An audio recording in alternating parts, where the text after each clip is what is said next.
తక్కువ ధరకే గ్యాస్ బుడ్డి ఇస్తామని కాంగ్రెస్ సర్కారులు చెప్పారు కదా, 500కే ఇయ్యారట. ఇస్తామని గెలవక ముందు గెలిచినాక కూడా ఖుద్దు రేవంత్ రెడ్డి సారే చెప్పిండు. ఇప్పుడు నువ్వేందే ఇట్లా అంటున్నావు అంటారా? నిజముల్లా ఇప్పుడున్న గ్యాస్ సిలిండర్ రేట్కే గ్యాస్ బుడ్డిని కొనుక్కోవాలన్నట.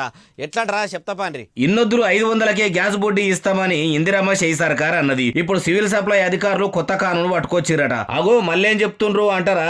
ఆ ముచ్చట ఏంటంటే ఇప్పుడు గ్యాస్ బుడ్డి ఏ ధరకైతే తీసుకుంటుర్రో ఆ రేటుకే గ్యాస్ సిలిండర్ ను పైసలు పెట్టి కొనాలన్నట. ఇన్నొద్దుల సంది గ్యాస్ బుడ్డికి సర్కారు సబ్సిడీ చేసు కదా. ఇప్పుడు కూడా గ్యాస్ బుడ్డికి మీరు పెట్టిన పైసలల్లా 500 పట్టుకొని తదిమ పైసలు మళ్ళా మీ బ్యాంక్ అకౌంట్ లో వేస్తారట. ఇక ఈ మాత్రం దానికి 500కే గ్యాస్ బుడ్డి అని అన్ని మాటలు చెప్పుడేందుకు?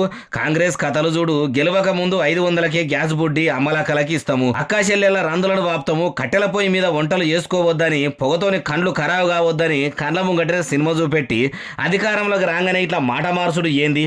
మాట తప్పము మడివెదిప్పమంటే ఇదేనా మార్పొచ్చుడు అంటే అంటూరు ఈ ముచ్చట ఇన్న మహిళలు.